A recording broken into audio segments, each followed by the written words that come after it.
Queridos irmãos, sejam muito bem-vindos para mais um momento de reflexão e prece do Lar de Fabiano de Cristo. São 18 horas, momento em que paramos um pouquinho para dar esse alimento ao nosso espírito, através da leitura de uma passagem de um livro que faz referência à mensagem do nosso Mestre e amigo Jesus. No dia de hoje, vamos utilizar o livro O Espírito da Verdade, e a mensagem de hoje tem como título Pró ou Contra. E nela, Emmanuel nos esclarece dizendo o seguinte: entre o bem e o mal não existe neutralidade. De igual modo, não há miscibilidade ou transição entre a verdade e a mentira. Escondemo-nos na sombra ou revelamo-nos na luz. Quem não edifica o bem, só por essa omissão, já está forjando o mal em forma de negligência. Quem foge à realidade cairá inevitavelmente no engano de consequências imprevisíveis. Importa considerar, entretanto, a relatividade das posições individuais nos quadros da vida coletiva para não encarcerarmos a própria conduta em opiniões inamovíveis.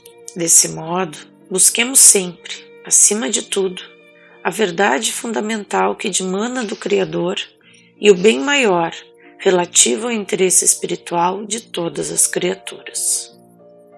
Partindo desse princípio basilar, sentiremos a realidade do esclarecimento justo do Senhor. Quem não é comigo, é contra mim. A necessidade mais imperiosa de nossas almas é sempre aquela do culto incessante à caridade pura, sem condições de qualquer natureza. Quem estiver fora dessa orientação, respira a distância do apostolado com Jesus.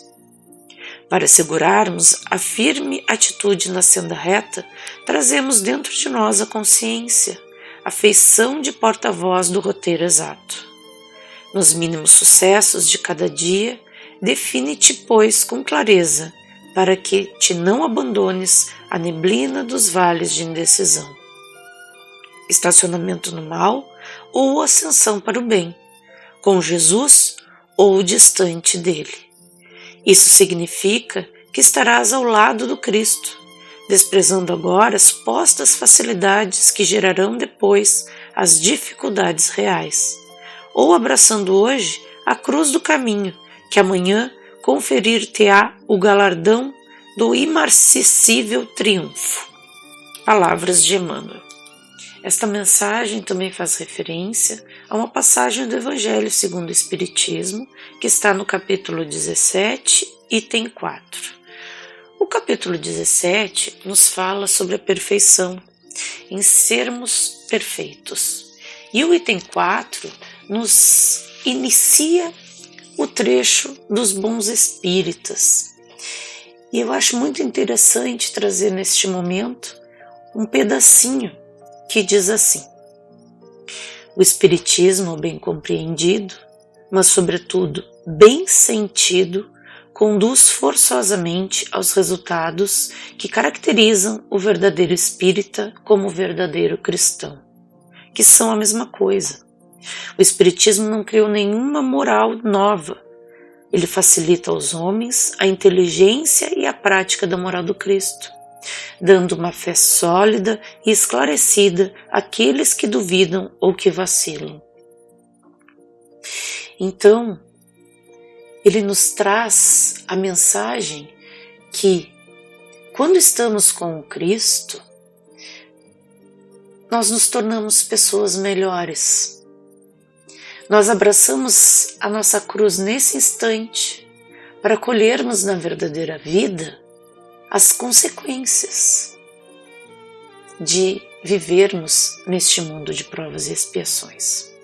E o carregar a nossa cruz nesse instante, com fé, com resignação, nos faz colhermos bons frutos amanhã. E como a verdadeira vida é a vida espiritual, nós somos chamados também a melhorarmos a nossa moral, a alimentarmos as nossas virtudes para nos tornarmos pessoas melhores. Mas não estamos sozinhos nessa jornada, porque o Cristo nos disse que mandaria o Consolador prometido. E o Consolador prometido chegou através do Espiritismo, onde com certeza desenvolvemos a fé raciocinada. Acabamos descobrindo as verdades através das leis morais, através da lei divina e natural. Aquela lei que está dentro de todos nós, gravada na nossa consciência. Todos nós temos aquela memória do que é certo e errado, do que é bom ou ruim e o que devemos ou não devemos fazer. Mas muitas vezes, mergulhados no nosso orgulho, na nossa vaidade, tentamos nos enganar a respeito da verdade, do bem e do bom. Mas o Espiritismo está sempre ao nosso redor.